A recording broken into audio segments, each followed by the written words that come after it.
ಮಾತರ್ಮೇ ಮಾತರಿಶ್ವನ್ನ ಪಿತರತುಲಗುರೋ ಭ್ರಾತರಿಷ್ಟಾಪ್ತಬಂಧೋ ಸ್ವಾಮಿನ್ನ ಸರ್ವಾಂತರಾತ್ಮನ್ನ ಜರ ಜರೈತರ್ಜನ್ಮ ಮೃತ್ಯಾಮಯಾನಾಂ ಗೋವಿಂದೇ ದೇಹಿ ಭಕ್ತಿಂ ಭವತಿ ಚ ಭಗವನ್ನೂರ್ಜಿತಾಂ ನಿರ್ನಿಮಿತ್ತಾಂ ನಿರ್ವ್ಯಾಜಾಂ ನಿಶ್ಚಲಾಂ ಸದ್ಗುಣಗಣಬೃಹತೀಂ ಚಾಶ್ವತೀಮಾಚುದೇವ ನಾರಾಯಣಂ ನಮಸ್ಕೃತ್ಯ ನರಂ ಚೈವ ನರೋತ್ತಮಂ ದೇವೀಂ ಸರಸ್ವತೀಂ ವ್ಯಾಸಂ ತತೋ ಗ್ರಂಥಮುದೀರಯೇ ವಿಜಾನತಾಮವಿತ್ತಸ್ಯ ಮಧ್ವಸ್ಯ ಜಗತಿ ಗುರೋಃ ಪೂರ್ವಾಚಾರ್ಯಮಹಿಷ್ಠಾನಾಂ ಇಯಂ ಪ್ರಣತಿಮಾಲಿಕಾ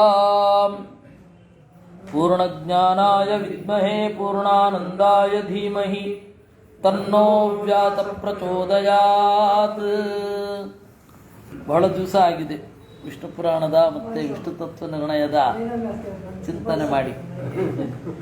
ನಾವು ಅವಾಗ ಎಲ್ಲಿಗೆ ನಿಲ್ಲಿಸಿದ್ವಿ ಅಂತಂದರೆ 4ನೇ ಅಂಶದ 19ನೇ ಅಧ್ಯಾಯ ಶುರು ಆಗಬೇಕಿತ್ತು, ಪೂರ್ವವಂಶ ಶುರು ಆಗಬೇಕಿತ್ತು. ಯಾಕೆಂದರೆ ಈ ಯಯಾತಿ 5 ಜನ ಮಕ್ಕಳು, ಯದುವಂಶ ಆಯಿತು, ಆಮೇಲೆ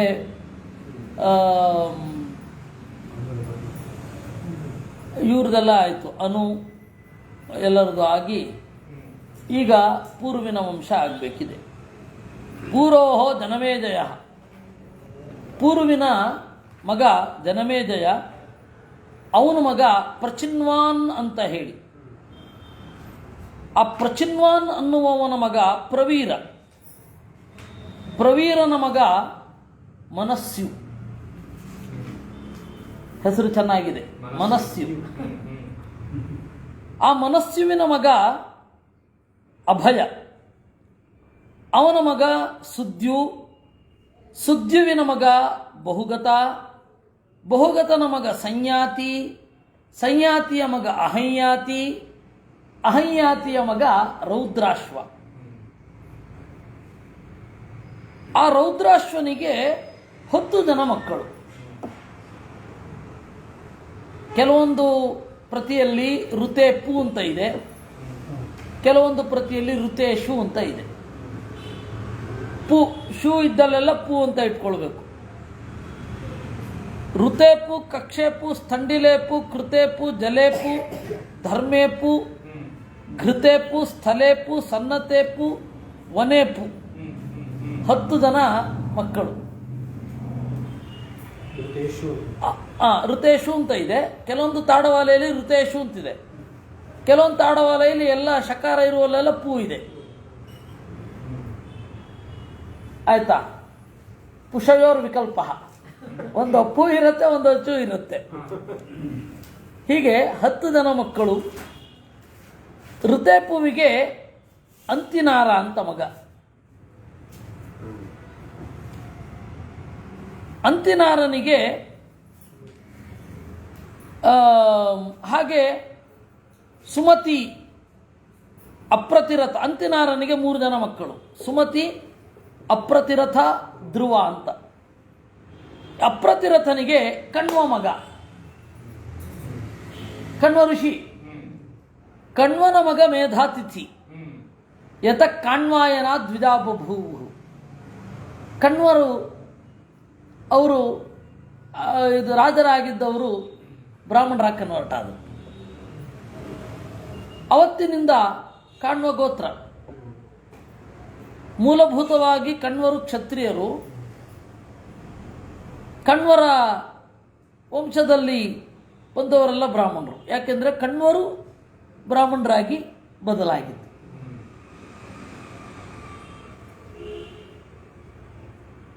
ಹೀಗಾಗಿ ಯಾಕೆ ಕನ್ವರ್ಟ್ ಯಾಕೆ ಆಗ್ತಾರೆ? ಈಗಂತೂ ಹಣ ಮೊದಲಾದ ಬೇರೆ ಬೇರೆ ಫ್ಯಾಕ್ಟರ್ಗಳಿಂದ ಕನ್ವರ್ಟ್ ಆಗ್ತದೆ.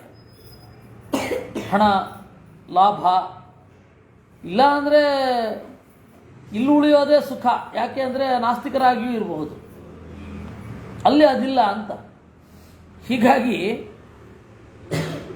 ಕನ್ವರ್ಟ್ ಆಗ್ತಾ ಇರೋದು ಈಗ ಬೇರೆ. ಅವತ್ತಿನ ಕಾಲದಲ್ಲಿ ಅವನ ಸ್ವಭಾವ ವರ್ಣಕ್ಕಿಂತ ಬೇರೆ, ಅವನ ಹೊರಗಡೆಯ ವರ್ಣಕ್ಕಿಂತ ಬೇರೆ ಆಗಿದ್ದರೆ ಬದಲಾಗ್ಬಿಡೋರು.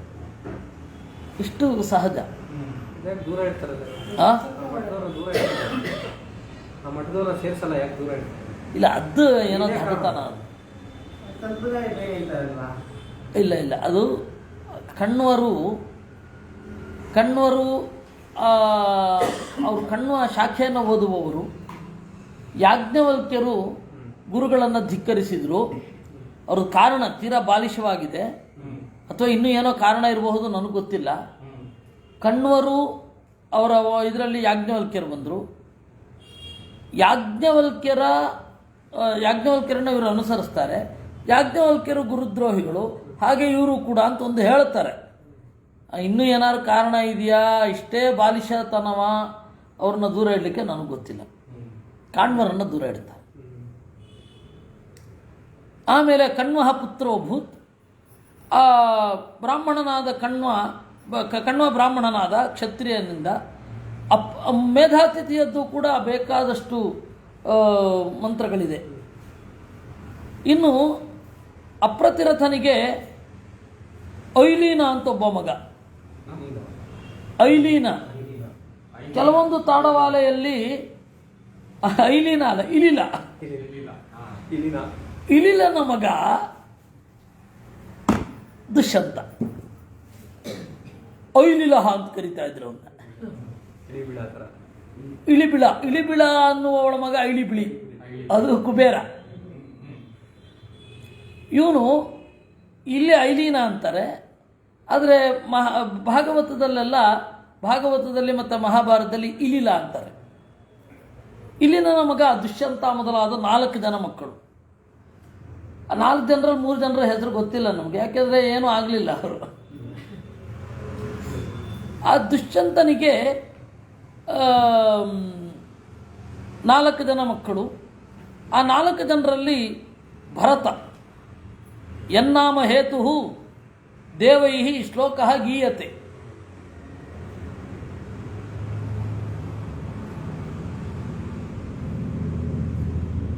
ಏನಾಯಿತು? ಯನ್ನಾಮ ಹೇತು, ಅವನಿಗಾಗಿ ದೇವತೆಗಳೇ ಹಾಡಿದರಂತೆ. ಅದೇನಾಯಿತು ಅಂದರೆ, ಈ ಶಕುಂತಲ ಇದ್ದಾಳಲ್ಲ, ಅವಳು ಗಾಂಧರ್ವ ವಿವಾಹ ಅಂದರೆ ಸೀದಾ ಸೇರೋದಷ್ಟೆ.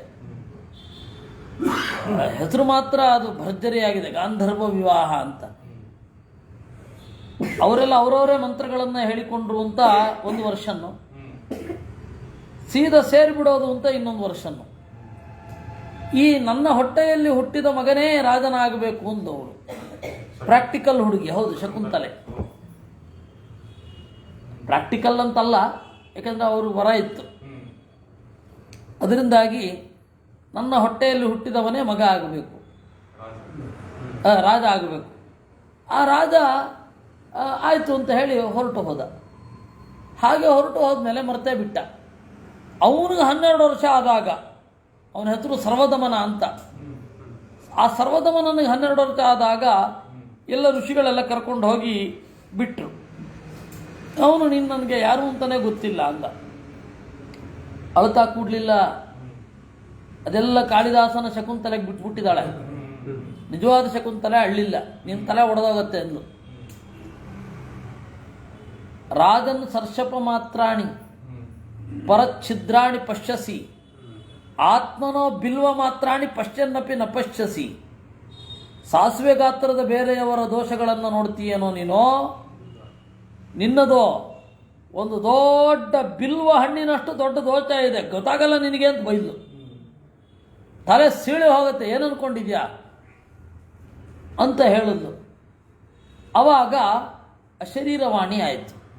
ಅಶರೀರವಾಣಿ ಆದಾಗ ಈ ಶ್ಲೋಕ: ಮಾತಾ ಭಸ್ತ್ರಾಪಿತು ಪುತ್ರೋ ಏನ ಜಾತಸ್ಸ ಏವತಃ ಭರಸ್ವ ಪುತ್ರಂ ದುಷ್ಯಂತ ಮಾವಮಂಸ್ಥಾಃ ಶಕುಂತಲಾಂ.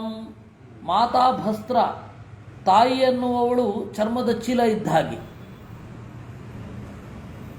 ಮಗ ಅಂತ ಹೇಳಿದ್ರೆ ತಂದೆಯನ್ನೇ ಗುರುತಿಸುವುದು. ಏನ ಜಾತಸ್ಸ ಏವ ಸಹ,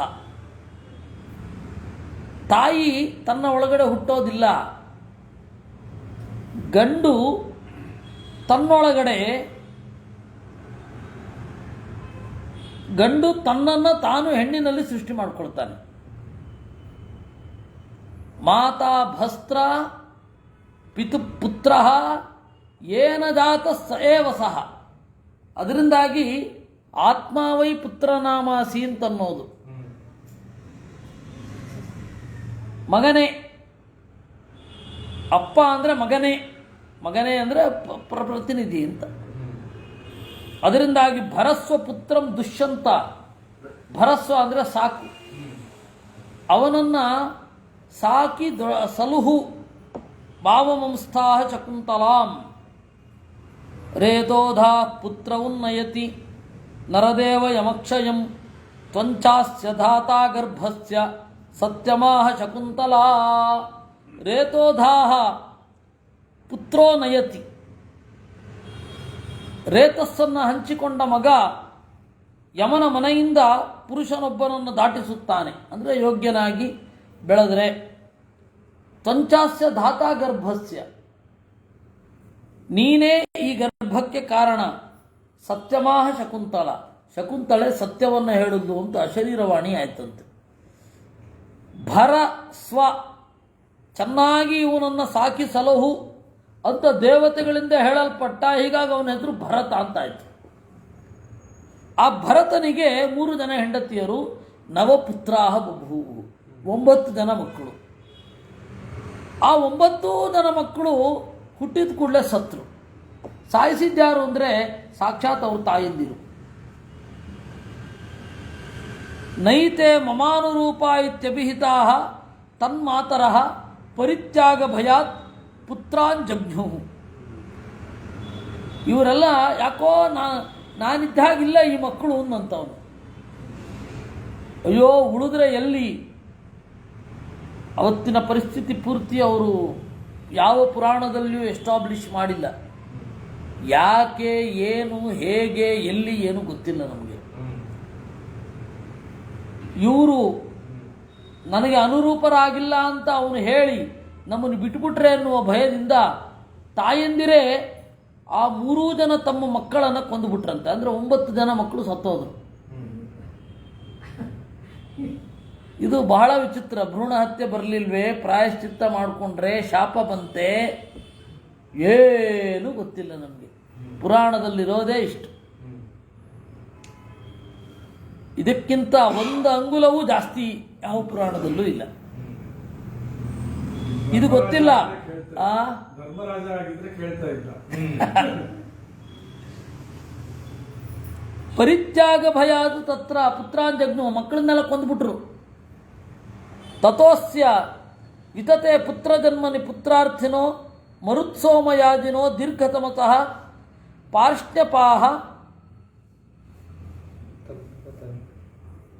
ಬೃಹಸ್ಪತಿ ವೀರ್ಯಾತ್ ಉತತ್ಯ ಪತ್ನ್ಯಾಂ ಮಮತಾಯಾಂ ತಮುತ್ಪನ್ನಃ ಭರದ್ವಾಜಾಖ್ಯ ಪುತ್ರ ಮರುದ್ಭಿರ್ದತ್ತಃ.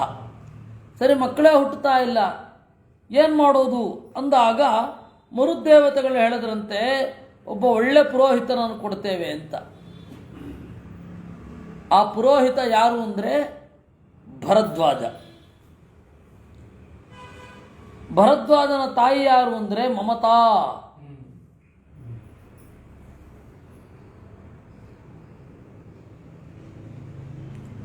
ಆಮೇಲೆ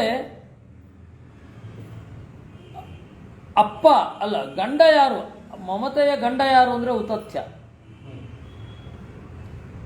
ಅಪ್ಪ ಯಾರು ಅಂತ ಹೇಳಿದ್ರೆ ಬೃಹಸ್ಪತಿ. ದೀರ್ಘತಮ ಏನು ಹುಟ್ಟಿದ್ದಾನೆ, ಅದಾದ ಮೇಲೆ ಭರದ್ವಾಜ ಹುಟ್ಟಿದ. ಬಹಳ ವಿಚಿತ್ರ. ಆ ಭರದ್ವಾಜನನ್ನು ಪುರೋಹಿತನನ್ನು ಕೊಟ್ಟರು. ಈ ಕಥೆಯು ನಮಗೆ ಪೂರ್ತಿಯಾಗಿ ಅದರೆಲ್ಲದರ ಮೀಮಾಂಸೆಯೊಂದಿಗೆ ಬರಲಿಲ್ಲ. ಧರ್ಮಾಧರ್ಮ ಪಾಪ ಪುಣ್ಯಗಳ ಮೀಮಾಂಸೆಯೊಂದಿಗೆ ಇದು ಬರಲಿಲ್ಲ. ಇರಲಿ. ತಸ್ಯಾಪಿ ನಾಮನಿರ್ವಚನ ಶ್ಲೋಕ ಪಠ್ಯತೆ. ಅವನಿಗೂ ಒಂದು ನಾಮನಿರ್ವಚನ ರೂಪವಾದ ಒಂದು ಶ್ಲೋಕ ಇದೆ. ಏನು? ಮೂಢೇ ಭರ ದ್ವಾಜಮಿಮಂ ಭರದ್ವಾಜಂ ಬೃಹಸ್ಪತೆ ಯಾತೌ ಯದುಕ್ತ್ವಾ ಪಿತರೌ ಭರದ್ವಾಜಸ್ತತಸ್ತ್ವಯಂ. ಎಲ್ಲ ದೇವತೆಗಳೆಲ್ಲ ಹೇಳಿದ್ರಂತೆ, ಅವಳು ಮಮತಾ ಅನ್ನುವವಳು, ಅಯ್ಯೋ ನನ್ನ ಗರ್ಭದಲ್ಲಿ ಬೇರೆಯವ್ರ ಮಗು ಬೆಳೀತಾ ಇದೆಯೇನೋ ಕೊಂದ್ಕೊಂಡ್ಬಿಡ್ತೇನೆ ಅಂತ ಹೋದಾಗ ದೇವತೆಗಳೆಲ್ಲ ಬಂದು ಎಚ್ಚರಿಕೆ ಕೊಟ್ರಂತೆ. ಮೂಢೇ, ಅಯ್ಯೋ ಪೆದ್ದಿಯೇ, ದ್ವಾಜಮಿಮಂ ಭರಸ್ವ, ಇವನು ಇಬ್ಬರಿಂದ ಹುಟ್ಟಿದವ ದ್ವಾಜ, ದ್ವಾಭ್ಯಾಂ ಜಾತಃ ಇತಿ ದ್ವಾಜ, ಇಬ್ಬರಿಂದ ಹುಟ್ಟಿದವ, ಇವನನ್ನ ಸಾಕು, ಅದಕ್ಕೆ ಭರದ್ವಾಜ ಆಗೋದ. ಹಾಗೆ ಇಬ್ಬರಿಂದ ಬೃಹಸ್ಪತಿ ಮತ್ತೆ ಉಚಥ್ಯ ಇಬ್ಬರಿಂದ ಹುಟ್ಟಿದವನು ಇವನು. ಎರಡೂ ರೇತಸ್ಸುಗಳು ಹದವಾಗಿ ಮಿಲಿತು ಇವನ ದೇಹ ಆಗಿದೆ, ಅದರಿಂದ ಇವನು ದ್ವಾಜ, ಇಬ್ಬರಿಂದ ಹುಟ್ಟಿದವ. ಇವನನ್ನು ತೊರೆದು ಎಸೆಯಬೇಡ, ಭರ, ರಕ್ಷಿಸು, ಕಾಪಾಡು, ಸಾಕು ಅಥವಾ ಸಲಹು, ಪೋಷಿಸು, ಅದಕ್ಕೆ ಭರದ್ವಾಜ ಅಂತ. ಹೀಗೆ ಹೇಳಿ ಅವರಿಬ್ಬರು ಹೊರಟರು. ಯಾರು? ಬೃಹಸ್ಪತಿ ಮತ್ತು ಉಚಥ್ಯ. ಅದಕ್ಕೆ ಭರದ್ವಾಜ ಅಂತಲೇ ಹೆಸರಾಗಿ ಹೋಯಿತು. ಆ ಭರದ್ವಾಜ ಏನು ಮಾಡಿದ? ಇವನು ಪುರೋಹಿತ. ಈ ತರಹ 9 ಜನ ಸತ್ತೋಗಿದ್ದಾರೆ ನಂತರ ಡೌಟಿನಿಂದ. ಅದಕ್ಕೆ ಇವರಿಗೆ ಸರಿಯಾಗಿ ಒಬ್ಬ ಮಗನನ್ನು ಕೊಡಬೇಕು ಅಂತ ಬಂದ. ಏನು ದೈವ ಲೀಲೆಯೋ. ಈ ಕಥೆ ನಮ್ಗೆ ಹತ್ರ ಅಲ್ವಲ್ಲ, ಯಾವುದೋ ಯಾಕೋ ಅವರನ್ನು ಹೇಳಲಿಲ್ಲ ನಮಗೆ. ಯಾಕೆಂದರೆ ಇವರೆಲ್ಲ ರಾಮನಿಗಿಂತ ಹಳಬರು. ಯಾಕೆಂದರೆ ವಾಲ್ಮೀಕಿ ರಾಮಾಯಣದಲ್ಲಿ ಉಲ್ಲೇಖಿಸಬೇಕಾದ್ರೆ ಯಯಾತಿಯನ್ನು ಉಲ್ಲೇಖಿಸ್ತಾನೆ, ಮದಯಂತಿ ಮೊದಲಾದವ್ರದ್ದೆಲ್ಲ ಉಲ್ಲೇಖ ಬರುತ್ತೆ. ಇವಳು ಸೀತೆ ಪ್ರಾಣತ್ಯಾಗ ಮಾಡುವಾಗ ನಾನು ದಮಯಂತಿ ಥರ ಪ್ರಾಣತ್ಯಾಗ ಮಾಡ್ತೇನೆ, ಮದಯಂತಿ ಥರ ಪ್ರಾಣತ್ಯಾಗ ಮಾಡ್ತೇನೆ ಅಂತೆಲ್ಲ ಹೇಳ್ತಾಳೆ. ಹೀಗಾಗಿ ಬಹಳ ಹಳಬರು ಇವರೆಲ್ಲ, ಆಯ್ತಾ? ಅದರಿಂದಾಗಿ ಅದು ನಮ್ಮ ಕಥೆ ಗೊತ್ತಿಲ್ಲ. ಅಲ್ಲಿ ಪಾಪ ಪುಣ್ಯಗಳ ಪ್ರಶ್ನೆ ಏನಿತ್ತು, ಅಲ್ಲಿ ನಿರ್ಣಯ ಯಾರಾದರೂ ಹೇಳಿದರೆ ಇಲ್ಲಿ ಹೇಗೆ, ಇಲ್ಲಿ ಏನು ನಡೀತು ಅಂತ ಏನು ಗೊತ್ತಿಲ್ಲ. ಇದೆಲ್ಲ ದೇವರ ದಯದಿಂದ ಇವ್ರದೆಲ್ಲ ಕಣ್ಣಿಗೆ ಬಿದ್ದಿಲ್ಲ, ಬುದ್ಧಿಲದ್ದ ಜೀವಿಗಳ ಕಣ್ಣಿಗೆ ಅಲ್ಲ, ಸಾಂಪ್ರದಾಯಿಕರ ಕಣ್ಣಿಗೆ ಬೀಳದೇ ಇರೋದು ಇನ್ನು ಅವ್ರ ಕಣ್ಣಿಗೆ ಬೀಳತ್ತೆ. ಭರದ್ವಾಜನಿಗೆ ಪೌರೋಹಿತ್ಯ ಕೊಟ್ಟರು. ಅವನು ಚೆನ್ನಾಗಿ ಹೋಮ ಮಾಡಿದಾಗ ಒಬ್ಬ ಮಗ ಹುಟ್ಟಿದ. ಅವನ ಹೆಸರು ವಿತಥ ಅಂತ. ವಿತಥ ಅಂದರೆ ಸುಳ್ಳು. ಸುಳ್ಳು ಯಾಕೆ? ಸುಳ್ಳು ಅಂದರೆ ಇನ್ನೂ ಈ ತರಹದ ಆರೋಪ ಬರುವುದು ಸುಳ್ಳು. ಇವನ ಆಗಮನದೊಂದಿಗೆ ಇನ್ನೂ ಈ ರೀತಿ ಆರೋಪ ಬರೋದಿಲ್ಲ ಅಂತನ್ನೋದೇ ವಿತಥ ಅಂತ ಹೆಸರಾಗೋಯ್ತು ಅವನಿಗೆ.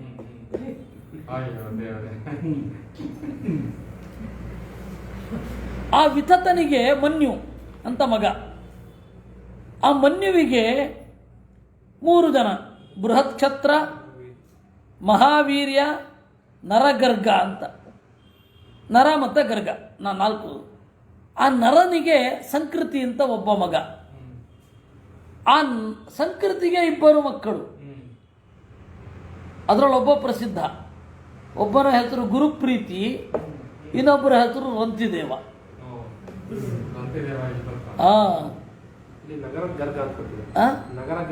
ನಗರ ಗರ್ಗನ ನರ ಗರ್ಗ ಅಂತ ಅನ್ನೋದು ಸರಿಯಾದ ಪಾಠ, ಆಯ್ತಾ? ಆ ನರನಿಗೆ ನಗರ ಗರ್ಗ ಅಂದರೆ ಇವನು ನಗರ ಅಂತ ಹೆಸರು ಹೇಳಬೇಕಾಗತ್ತೆ ಅಲ್ವಾ? ಅದಕ್ಕೆ ನರ ಗರ್ಗ. ಆ ಗರ್ಗನಿಗೆ ಶಿನಿ. ಆಮೇಲಿಂದ ಗರ್ಗನಿಂದ ಹುಟ್ಟಿದವರೆಲ್ಲ ಏನಾಗೋದ್ರು, ಕ್ಷತ್ರಿಯರಾಗಿದ್ದವರು ಬ್ರಾಹ್ಮಣರ ಕನ್ವರ್ಟ್ ಆಗೋದು. ಗಾರ್ಗಾ ಶೈನ್ಯಾ ಕ್ಷತ್ರೋಪೇತಾ ದ್ವಿಜಾತಯೋ ಬಭೂವು. ಆಮೇಲೆ ಮಹಾವೀರ್ಯ ಅಂತ ಒಬ್ಬ ಇದ್ನಲ್ಲ, ಬೃಹತ್ ಕ್ಷತ್ರ, ಮಹಾವೀರ್ಯ, ನರಗರ್ಗ. ನರಗರ್ಗರ ಬಗ್ಗೆ ಹೇಳಿದ್ರು, ಮಹಾವೀರ್ಯನ ಬಗ್ಗೆ ಹೇಳ್ತಾ ಇದ್ದರು. ದುರುಕ್ಷಯ ಅಂತ ಮಗ. ದುರುಕ್ಷಯನ ಮಗ ಏನಿದ್ದಾನೆ ತ್ರಯ್ಯಾರುಣಿ ಅಂತ ವೇದದಲ್ಲಿ ಬರ್ತಾನ ಅವನು. ಆ ತ್ರಯ್ಯಾರುಣಿ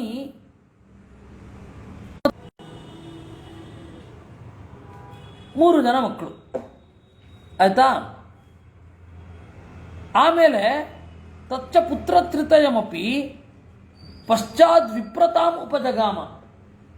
ಮೂರು ಜನ ಕ್ಷತ್ರಿಯರು ಬ್ರಾಹ್ಮಣರ ಕನ್ವರ್ಟ್ ಆಗ್ಬಿಟ್ರು. ವಿಪ್ರತಾಂ ಉಪಜಗಾಮ. ಬೃಹತ್ ಕ್ಷತ್ರನಿಗೆ ಸುಹೋತ್ರ ಹೆಂಗೆ ಬಂದರು? ಬೃಹತ್ ಕ್ಷತ್ರ ಮೊದಲನೇವನು ಮಹಾವೀರ್ಯ, ನರ, ಗರ್ಗ.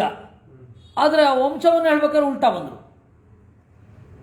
ನರ, ಗರ್ಗ, ಮಹಾವೀರ್ಯ, ಬೃಹತ್ ಕ್ಷತ್ರ. ಬೃಹತ್ ಕ್ಷತ್ರನ ಮಗ ಯಾರು?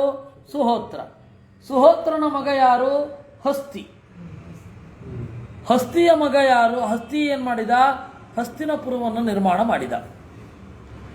ಹಸ್ತಿ ಇದಂ ಹಸ್ತಿನಾಪುರಂ ಆವಾಸಯಾಮಾಸ. ಕಾಳಿದಾಸ ಈ ಪುರಾಣದ ಮಾತನ್ನು ಸರಿಯಾಗಿ ಗಮನಿಸಲಿಲ್ಲ. ಅವನ ಪ್ರಕಾರ ದುಷ್ಯಂತ ಹಸ್ತಿನಪುರದಲ್ಲಿ ವಾಸ ಮಾಡ್ತಾ ಇರ್ತಾನೆ. ಅವನು ಬಂದದ್ದು ಯಾವಾಗ? 10 ತಲೆಮಾರು ಆದಮೇಲೆ.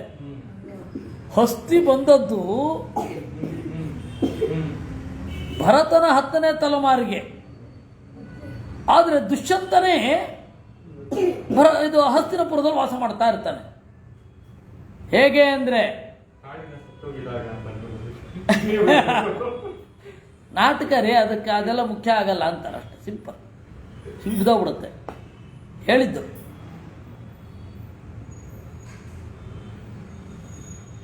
ಇದು ಏನಾಗಿದೆ, ಗೌರೀಶ್ ಕಾಯ್ಕಿಣಿ ಹಂಗೆ ಬರೆದಿದ್ದಾರೆ, ವಾಲ್ಮೀಕಿ ತೂಕಡಿಸಿದಾಗ ಅಂತ. ಅವರು ಕಾದು ಅಯ್ಯೋ ಯಾರು ಉತ್ತರವೇ ಕೊಡಲಿಲ್ಲ, ವಾಲ್ಮೀಕಿ ತೂಕಡಿಸಿದಾಗ ನಾನು ಬರೆದಿದ್ದೀನಿ ಅಂತೇಳಿ ಅಲವತ್ಕೊಂಡಿದ್ದಾರೆ. ಹೌದ್ರಿ, ಎಲ್ಲ ಸಾಂಪ್ರದಾಯಿಕರು ತೂಕಡಿಸ್ತಾ ಇದ್ದಾರೆ, ಒಂದೇ ಒಂದು ಬೇರೆ ಸಮಕಾಲೀನ ವಿಮರ್ಶೆ ಓದಲ್ಲ ಅಂತ ನಾವು ಹೇಳಬೇಕಿತ್ತು ಅವ್ರಿಗೆ. ಸುಹೋತ್ರನ ಮಗ ಹಸ್ತಿ, ಆಯ್ತಾ. ಹಸ್ತಿನಪುರ ಅದು ಹೇಗೆ ಅಂತಂದರೆ, ಮಧ್ವಾಚಾರ್ಯರು ಪದ್ಮನಾಭನಗರದಲ್ಲಿ ಭಿಕ್ಷೆ ಮಾಡಿದ್ರು ಅಂತ ಹೇಳಿದ ಹಾಗಿರುತ್ತದೆ. ಅವ್ರ ಕಾಲದಲ್ಲಿ ಬೆಂಗಳೂರೇ ಇತ್ತೋ ಇಲ್ವೋ ಗೊತ್ತಿಲ್ಲ. ಮಧ್ವಾಚಾರ್ಯ ಕಾಲದಲ್ಲಿ ಯಾವುದೋ ಒಂದು ಸಾಮಾಜಿಕ ಜಾಲತಾಣದಲ್ಲಿ ನಮ್ಮವರೇ ನಾರಾಯಣ ಪಂಡಿತಾಚಾರ್ಯರ ಬಗ್ಗೆ ಹೀಗೊಂದು ಆಕ್ಷೇಪ. ನಮ್ಮವರೇ ಎಲ್ಲ ಸುಧಾ ಪಂಡಿತರೇ, ನೀವು ಅದ್ರ ಬಗ್ಗೆ ಗಮನ ಇಟ್ಕೊಳ್ಬೇಡಿ. ನಾರಾಯಣ ಪಂಡಿತಾಚಾರ್ಯರು ಪಕ್ಷಪಾತಿಗಳು. ಹುಬ್ಬಳ್ಳಿ, ಧಾರವಾಡ, ಹೊಸಪೇಟೆ, ಬಳ್ಳಾರಿ ಇದಕ್ಕೆಲ್ಲ ಬಂದಿದ್ದು ಬರದೇ ಇಲ್ಲ. ಇದು ನನಗೆ ಸುದ್ದಿ ಬಂತು. ಟೈಪ್ ಮಾಡೋನಲ್ಲ ಬಿಡಿ ನಾನು. ಅಲ್ಲ, ಎಂಥ ಪಕ್ಷರುಗಳು. ಹಳೇಪೇಟೆನೇ ಆಗಿರಲಿಲ್ಲ, ಹೊಸಪೇಟೆ ಇಲ್ಲಿಂದ ಬರಬೇಕು. ಯಾಕೆಂದರೆ ವಿಜಯನಗರ ಸಾಮ್ರಾಜ್ಯನೇ ಆಗಿದ್ದು ಆಚಾರ್ಯರು ಹೋದ್ಮೇಲೆ. ಮೈಸೂರು ಅರಸೊತ್ತಿಗೇನೆ ಶುರು ಆಗಿದ್ದು, ಯದುವಡೆಯ ಬಂದದ್ದು ಆಚಾರ ಆದಮೇಲೆ. ಇನ್ನು ಅಲ್ಲಿಗೆ ಹೆಂಗೆ ಮೈಸೂರಿಗೆ ಹೆಂಗೆ ಬರ್ತಾರೆ ಆಚಾರ್ಯರು? ವಿಜಯನಗರಕ್ಕೆ ಬರಲಿಲ್ಲ ಅಂತಂದ್ರೆ ಹೊಸಪೇಟೆಗೆ ಹೆಂಗೆ ಬರ್ತಾರೆ? ಅಲ್ಲ ಕಾಡಿನಲ್ಲಿ ಹೋದ್ರು ಅಂತ ಅನ್ನೋದನ್ನು ಬರಿಬೇಕಾ? ಇದು ಮುಂದೆ ಈ ರೀತಿ ಆಗತ್ತೆ ಅಂತ ಬರಿಬೇಕಾ ಅವರ ಪಂಡಿತಾಚಾರ್ಯರು? ಆ ಬಿಜಾಪುರಕ್ಕೆ ಯಾಕೆ ಬರಲಿಲ್ಲ ಅಂದ್ರೆ ನಾವು ಬರಿದ್ರು. ಹೀಗೆ ಗುಲ್ಬರ್ಗ ನಾವು ಬರಿದ್ರು, ಅದಕ್ಕೆ ಬರಲಿಲ್ಲ ಅಷ್ಟೇ. ಅದರಲ್ಲೇನಿದೆ, ಇಲ್ಲ ಹೀಗೇ ಇರ್ಬೇಕು ಅವ್ರಿಗೆ. ಅಲ್ಲ, ನಿಮಗೆ ಹೇಳುವ ಗುಲ್ಬರ್ಗ ಅಂದರೆ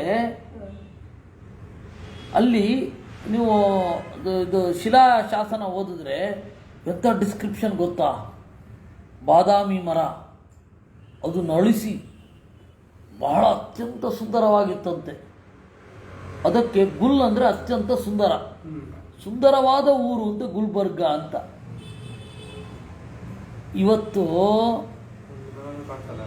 ಸಾಧ್ಯವೇ ಇಲ್ಲ, ಬಿಸಿಲೂರು ಗುಲ್ಬರ್ಗ ಅಂದರೆ. ನೀವು ಈ ಶಿಲಾಶಾಸನಗಳಲ್ಲಿ ಅಥವಾ ಆರ್ಕೈವ್ಗಳಲ್ಲಿ ನೋಡಿದ್ರೆ ಯಾವ ರೀತಿ ಗುಲ್ಬರ್ಗ ಇತ್ತು ಆ ರೀತಿ ಇದಿಲ್ವೇ ಇಲ್ಲ. ಅದರಿಂದ ಹಂಗೆ ಹೇಳಲಿಕ್ಕೆ ಬರಲ್ಲ. ಇರಲಿ, ನಾವಿಲ್ಲಿಗೆ ಬರೋಣ. ಹಸ್ತಿ ಇದಂ ಹಸ್ತಿನಾಪುರಂ ಹಸ್ತಿನಪುರಂ ಆವಾತಯಾಮಾಸ ಅಜಮೀಢ ದ್ವಿಜಮೀಢ ಪುರುಮೀಢ ಸ್ತ್ರಯೋ ಹಸ್ತಿನ ಸ್ತನಯ. ಹಸ್ತಿಗೆ 3 ಜನ ಮಕ್ಕಳು, ಅಜಮೀಢ, ದ್ವಿಜಮೀಢ, ಪುರುಮೀಢ ಅಂತ. ಅದಕ್ಕೆ ಯುಧಿಷ್ಠಿರನನ್ನ ಆಜಮೀಢ ಅಂತ ಕರೀತಾರೆ. ಅಜಮೀಢನ ವಂಶದಲ್ಲಿ ಬಂದವ ಅಂತ. ಅವನ ಹೆಸರಿನಲ್ಲೇನೆ ಅಜ್ಮೇರ್ ಅಂತನ್ನುವ ಊರಿದೆ ಅಂತ ಹೇಳ್ತಾರೆ. ನೋಡಬೇಕು, ಆಯ್ತಾ. ಅಜಮೀಢನಿಗೆ ಕಣ್ವ, ಮತ್ತೆ ಕಣ್ವದಿಂದ ಮೇಧಾತಿಥಿ, ಮತ್ತು ಆ ಕಣ್ವರು ಬ್ರಾಹ್ಮಣರಾಗೋದ್ರಂತೆ. ಅದಾಗ ಬಹಳ ಜನ ಕಣ್ವರಿದ್ದಾರೆ, ಒಬ್ಬರಿಲ್ಲ. ಅದರಿಂದಾಗಿ ಕಣ್ವ ಋಷಿಗಳ ಪ್ರತಿಷ್ಠೆ ಅಂದರೆ ಯಾರು ಅಂತ ಕೇಳಬೇಕು ನೀವು. ಕಣ್ವ ಋಷಿಗಳ ಪ್ರತಿಷ್ಠೆ ಯಾವ ಕಣ್ವರು ಅಂತ ಕೇಳಬೇಕಾದ ಪರಿಸ್ಥಿತಿ ಇದೆ. ಯತ ಕಾಣ್ವಾಯನಾಹ ದ್ವಿಜಾಹ. ಅಜಮೀಢನಿಗೆ ಇನ್ನೊಬ್ಬ ಮಗ ಬೃಹದಿಶು ಅಂತ. ಬೃಹದಿಶುವಿನ ಮಗ ಬೃಹದ್ಧನು, ಬೃಹದ್ಧನುವಿನ ಮಗ ಬೃಹತ್ಕರ್ಮ, ಬೃಹತ್ಕರ್ಮನ ಮಗ ಜಯದ್ರಥ. ಇವನು ಬೇರೆ ಜಯದ್ರಥ. ಆ ಜಯದ್ರಥನ ಮಗ ವಿಶ್ವಜಿತ್, ವಿಶ್ವಜಿತ್ತನ ಮಗ ಸೇನಜಿತ್. ಈ ಸೇನಜಿತ್ ಗೀತೆಯನ್ನು ನೀವು ರಾಜಧರ್ಮ ಪರ್ವದಲ್ಲಿ ಕೇಳಿದ್ದೀರ. ಆಮೇಲೆ ಸೇನಜಿತನಿಗೆ ರುಚಿರಾಶ್ವ, ಕಾಶ್ಯ, ದೃಢಹನು, ವತ್ಸಹನು ಅಂತ. ಆ ರುಚಿರಾಶ್ವನ ಮಗ ಪೃಥುಸೇನ, ಪೃಥುಸೇನನ ಮಗ ಪಾರ, ಪಾರನ ಮಗ ನೀಲ, ನೀಲನಿಗೆ 100 ಜನ ಮಕ್ಕಳು. ಆ 100 ಜನ ಮಕ್ಕಳಲ್ಲಿ ಪ್ರಧಾನನಾದವ ಸಮರ. ಅವನು ಕಾಂಪಿಲ್ಯ ದೇಶದ ಒಡೆಯ. ಕಾಂಪಿಲ್ಯನಿಗೆ ಸಮರನಿಗೆ 3 ಜನ ಮಕ್ಕಳು, ಪಾರ, ಸುಪಾರ, ಸದಶ್ವ ಅಂತ. ಸುಪಾರನಿಂದ ಪೃಥು, ಪೃಥುವಿನಿಂದ ಸುಕೃತಿ, ಸುಕೃತಿಯಿಂದ ವಿಭ್ರಾಜ, ವಿಭ್ರಾಹನ ಮಗ ಅಣುಹ, ಶುಕದುಹಿತರಂ ಕೀರ್ತಿಂ ನಾಮೋಪಯೇಮಿ. ಅವನೇನು ಮಾಡಿದ, ಶುಕಾಚಾರ್ಯರ ಮಗಳು ಕೀರ್ತಿಯನ್ನು ಮದುವೆ ಮಾಡಿಕೊಂಡ. ಶುಕಾಚಾರ್ಯರು ಯಾವಾಗ ಸಂಸಾರಿಗಳಾಗಿದ್ರು ಅಂದರೆ ಗೊತ್ತಿಲ್ಲ. ಹರಿವಂಶದಲ್ಲಿಯೂ ಶುಕಾಚಾರ್ಯರ ಒಂದು ಮಗಳು ಕೀರ್ತಿ, ಅವಳನ್ನು ಮದುವೆ ಆದ ಅಂತ ಬರುತ್ತೆ. ಹೌದು ಹೌದು, ಅಂದರೆ ಶುಕರ ಬೇರೆ ರೂಪವ. ವಿಶ್ವಕ್ಸೇನ, ವಿಶ್ವಸೇನನ ಮಗ ಉದಕ್ಸೇನ, ಉದಕ್ಸೇನನ ಮಗ ಭಲ್ಲಾಭ. ಅಲ್ಲಿಗೆ ಅವರು ವಂಶ ಮುಗಿದು ದ್ವಿಜಮೀಢನ ಮಗ ಯವೀನರ, ಯವೀನರನಿಗೆ ಧೃತಿಮಾನ್, ಧೃತಿವಂತನಿಗೆ ಸತ್ಯಧೃತಿ, ಅವನಿಗೆ ದೃಢನೇಮಿ, ಅವನಿಗೆ ಸುಪಾರ್ಶ್ವ, ಅವನಿಗೆ ಸುಮತಿ, ಸನ್ನತಿಮಾನ್.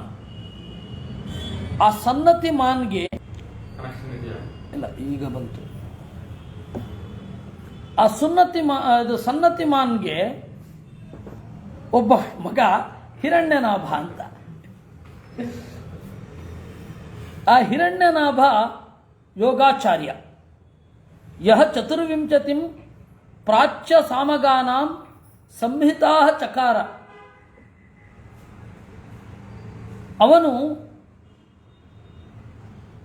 ಸಾಮವೇದದ 24 ಸಂಹಿತೆಗಳನ್ನು ಸಂಕಲಿಸಿ ಪ್ರಚಾರ ಮಾಡಿದ ಹಿರಣ್ಯನಾಭ.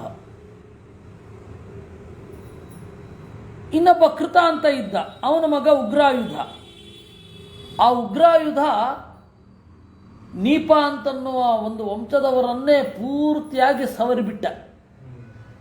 ಏನೋ ಸಿಟ್ಟು. ಆ ಉಗ್ರಾಯುಧನಿಗೆ ಮಗ ಇನ್ನೊಬ್ಬ ಕ್ಷೇಪ್ಯ ಅಂತ, ಕ್ಷೇಮ್ಯನಿಗೆ ಸುಧೀರ, ಅವನಿಗೆ ರಿಪುಂಜಯ, ರಿಪುಂಜಯನಿಗೆ ಬಹುರಥ. ಹೀಗೆ ಪೌರವ ವಂಶ ಅಲ್ಲೊಂದು ಕವಲು. ಅಜಮೀಢನಿಗೆ ನಳಿನಿ ಅಂತ ಒಬ್ಬಳು ಪತ್ನಿ. ಆ ನಳಿನಿಯ ಮಗ ನೀಲ, ನೀಲನಿಗೆ ಶಾಂತಿ, ಶಾಂತಿಯ ಮಗ ಸುಶಾಂತಿ. ಅವಾಗ ಇಕಾರಾಂತ ಶಬ್ದ ಸಂಸ್ಕೃತದಲ್ಲಿ, ಇಕಾರಾಂತ ಶಬ್ದ ಎಲ್ಲ ಹೆಣ್ಣನ್ನೇನು ಹೇಳಲ್ಲ, ತಟಸ್ಥ ಅದು. ಅದರಿಂದಾಗಿ ಏನಾಯಿತು, ಸುಶಾಂತಿ, ಸುಶಾಂತಿಯ ಮಗ ಪುರಂಜಯ, ಪುರಂಜಯನ ಮಗ ಋಕ್ಷ, ಋಕ್ಷನ ಮಗ ಹರಿಯೇಶ್ವ, ಹರಿಯಶ್ವನಿಗೆ 5 ಜನ ಮಕ್ಕಳು. ಮುದ್ಗಲ, ಸೃಂಜಯ, ಬೃಹದಿಷು, ಯವೀನರ, ಕಾಂಪಲ್ಯ ಅಂತ 5 ಜನ ಮಕ್ಕಳು.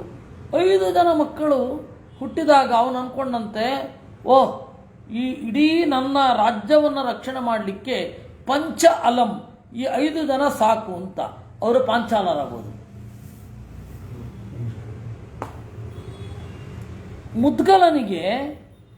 ಮುದ್ಗಲನಿಂದ ಏನು ಹುಟ್ಟಿದ್ರಲ್ಲ ಅವರೆಲ್ಲ ಬ್ರಾಹ್ಮಣರಾಗೋದು. ಮೌದ್ಗಲ್ಯ ಗೋತ್ರ. ಮುದ್ಗಲಾಚ ಮೌದ್ಗಲ್ಯ ಕ್ಷತ್ರೋಪೇತಾ ದ್ವಿಜಾತಯೋ ಬಭೂವು.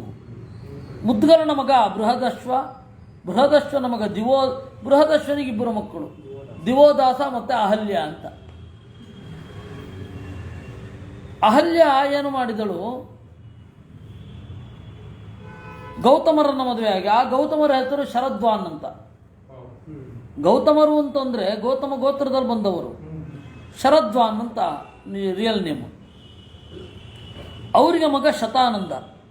ಶತಾನಂದನ ಮಗ ಶತಧೃತಿ ಮತ್ತೆ ಧನುರ್ವೇದವನ್ನು ಕಲಿತ ಕ್ಷತ್ರಕ್ಕೆ ವಾಪಸ್ ಬಂದ್ಬಿಟ್ಟ. ಆಯ್ತಾ? ಅವನಿಗೆ ಶತಾನಂದನಿಗೆ ಸತ್ಯಧೃತಿ ಉರ್ವಶಿಯನ್ನು ನೋಡಿ ಕರಗಿ ಹೋದ. ಅಲ್ಲಿ ಒಂದು ಶರಸ್ತಂಭದಲ್ಲಿ ಬಿತ್ತು. ಅಲ್ಲಿ 2 ಮಗು ಹುಟ್ಟಿತು, ಒಂದು ಗಂಡು ಒಂದು ಹೆಣ್ಣು. ಶಂತನು ಬೇಟೆಗೆ ಅಂತ ಬಂದಾಗ ಅವರನ್ನು ತೆಗೆದುಕೊಂಡು ಹೋದ. ಅವರಿಬ್ಬರಿಗೆ ಏನು ಹೆಸರು ಅಂದರೆ ಕೃಪಾ ಮತ್ತು ಕೃಪಿ. ಅಯ್ಯೋ ಪಾಪ ಅಯ್ಯೋ ಪಾಪಿ ಎಂಬುದು. ಕೃಪಾ ಕೃಪಿ. ಅವರಿಗೆ ಒಬ್ಬ ಮಗ ಅಶ್ವತ್ಥಾಮ. ತತಃ ಕುಮಾರ ಕೃಪಃ ಕನ್ಯಾಚ ಅಶ್ವತ್ಥಾಮನೋ ಜನನಿ ಕೃಪಿ ದ್ರೋಣಾಚಾರ್ಯಸ್ಯ ಪತ್ನ್ಯಭವತ್. ಆಮೇಲೆ ಆ ದಿವೋದಾಸನ ಮಗ ಒಬ್ಬ ಮಿತ್ರಾಯು, ಮಿತ್ರಾಯುನ ಮಗ ಚವನನ ಮಗ ಸುದಾಸನ ಮಗ ಸೌದಾಸನ ಮಗ ಸಹದೇವ, ಅವನ ಮಗ ಸೋಮಕ. ಆ ಸೋಮಕನ ಮಗ ಜಂತು ಅಂತ. ಆ ಜಂತುವಿಗೆ 100 ಜನ ಮಕ್ಕಳು ಹುಟ್ಟಿದ್ರು. ಆ ಜಂತುವಿನ ಕಥೆ ನೀವು ಕೇಳಿದ್ದೀರ, ಮರ್ತೋಗಿದ್ರೆ ಒಮ್ಮೆ ಹೇಳ್ತೇನೆ. ಸೋಮಕ ಅಂತ ಒಬ್ಬ ರಾಜ. ಅವನಿಗೆ 100 ಜನ ಹೆಂಡಿರು, ಒಬ್ಬನೇ ಮಗ. ಅವರು ಎಲ್ಲರೂ ಆ 100 ಜನ ಮುದ್ದು. ಒಬ್ಬರು ಮುದ್ದೇನೇ ತಡ್ಕೊಳ್ಳಿಕ್ಕಾಗಲ್ಲ, 100 ಜನ ಮುದ್ದು. ಒಂದು ಸರ್ತಿ ಆ ಮಗುವಿಗೆ ಅಂಡಿಗೆ ಇರುವೆ ಕಡಿದು ಬಿಡ್ತು. ಪಿಪೀಲಿಕಾ ಅದಶತ್ ಸ್ಫಿಚಿ, ಮಹಾಭಾರತದ ಮಾತು. ಓ ಅಂತ 100 ಜನ ಹತ್ರ ಗಾಬರಿ ಆಗೋಗ್ಬೇಕು. ಒಬ್ಬರ ಹತ್ರನೇ ಯಾರೋ ಒಬ್ರು ಹೋದ್ರು ಅಂದ್ರೆ 100 ಜನ ಹತ್ರ ಇಡೀ ಊರಿಗೆ ಬೆಂಕಿ ಬಿದ್ದಿದೇನೋ ಅಂದ್ಕೊಂಡು ಬಂದರೆ ಸಣ್ಣ ವಿಚಾರ. ರಾಜ ಅಂದ್ಕೊಂಡ, ಇಲ್ಲ ಇದು ಏನಾದರೂ ಮಾಡಬೇಕು, ಇಲ್ಲಾಂದರೆ ಇವ್ರು ಅಳ್ತಾನೆ ಇರ್ತಾರೆ.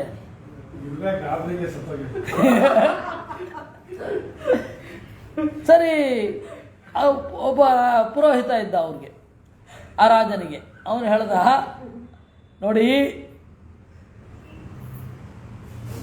ಈ 100 ಜನ ಮಕ್ಕಳನ್ನು ಹುಟ್ಟಿಸಬಹುದು, ಆದರೆ ಒಂದು ಪ್ರಾಬ್ಲಮ್ ಇದೆ. ಈ ಮಗುವನ್ನು ಕಳ್ಕೊಳ್ಬೇಕು. ಈ ಮಗುವು ಬರುತ್ತೆ. ಈ ಮಗುವಿನ ಒಪೆಯನ್ನು ಹೋಮ ಮಾಡಬೇಕು. ಅದರ ಪರಿಮಳವನ್ನು ಆಘ್ರಾಣಿಸ್ತಾ ಇದ್ದರೆ ಅವರು ಮಕ್ಕಳನ್ನು ಪಡಿತಾರೆ. ಇವಾಗ ಯಾರ ಮಗನಾಗಿ ಈ ಜಂತು ಹುಟ್ಟಿದಾನಲ್ಲ, ಅವಳ ಮಗನಾಗಿಯೇ ಹುಟ್ಟುತ್ತಾನೆ. ಅದರ ಗುರುತಾಗಿ ಬಲಗಡೆಯ ಒಂದು ಪಕ್ಕೆಯಲ್ಲಿ ಏನಾಗುತ್ತೆ, ಬಲಗಡೆಯ ಪಕ್ಕೆಯಲ್ಲಿ ಇದು ಸಿಗತ್ತೆ, ಬಂಗಾರದ ಒಂದು ಪ್ಯಾಚ್ ಇರುತ್ತೆ, ಅದು ಗುರುತಿಸ್ಲಿಕ್ಕಾಗತ್ತೆ. ಆದರೆ ಅವರು ಇಲ್ಲವೇ ಇಲ್ಲ ಅಂದರು, ನಾವು ಕೊಡೋದೇ ಇಲ್ಲ ಅಂದರು. ತಲೆ ಬಿಸಿಯಾಗಿ ಹೋಯಿತು. ಎಂಥದಿದು, ಇವ್ರು ಕೊಡಲ್ಲ ಅಂತ ಇದ್ದಾರೆ. ಸರಿ, ಬಲಾತ್ಕಾರವಾಗಿ ಎಳೆದು ಆ ಮಗುವಿನ ಒಪ್ಪೆ ತೆಗೆದು ಅದನ್ನು ಬೆಂಕಿಗೆ ಹಾಕಿ ಪೂರ್ಣಾಹುತಿ ಕಾಲದಲ್ಲಿ ಹಾಕಿದಾಗ ಇವರೆಲ್ಲ ಅಯ್ಯೋ ಮಗು ಅಂತ ಹೇಳಿ ಆಸ್ವಾದನೆ ಮಾಡ್ತಾ ಮೂರ್ಛೆ ಬಿದ್ದುಬಿಟ್ರಂತೆ 100 ಜನ. ಮತ್ತೆ ಮಕ್ಕಳು ಹುಟ್ಟಿದ್ರು. ಆ ಜಂತುವಿಗೆ ಆಯ್ತಾ ಕಥೆ, ನಾನು ಸ್ವಲ್ಪ ಮುಂದಟ್ಟು ಹೋಗ್ತೀನಿ. ಅವನು ಸತ್ತ ಮೇಲೆ ರಾಜ ಸ್ವರ್ಗಕ್ಕೆ ಹೋಗ್ತಾ ಇದ್ದಾನೆ. ಅಲ್ಲಿ ಪುರೋಹಿತರಲ್ಲ. ನಮ್ಮ ಪುರೋಹಿತರಲ್ಲಿ ಅವ್ರು ನರಕದಲ್ಲಿದ್ದಾರೆ ಅಂದರು. ಯಾಕೆ? ನರಮೇಧ ಮಾಡಿದ್ದಕ್ಕೆ. ಪುರೋಹಿತರಿಗೆ ಆಗುವ ನರಕವನ್ನ ಆ ಸೋಮಕ ತಪ್ಪಿಸಿದ. ಇರಲಿ, ಕಥೆಯಿಂದ ಮತ್ತೆ ವಾಪಸ್ ಬರೋಣ. ಇಲ್ಲಿ 100 ಜನ ಮಕ್ಕಳು ಹುಟ್ಟಿದ್ರಲ್ಲ, ಜಂತು ಮೊದಲನೇವನು, 100ನೇವನು ಪೃಷತ. ಪೃಷತನ ಮಗ ಪಾರ್ಷತ, ಅದೇ ದೃಪದ.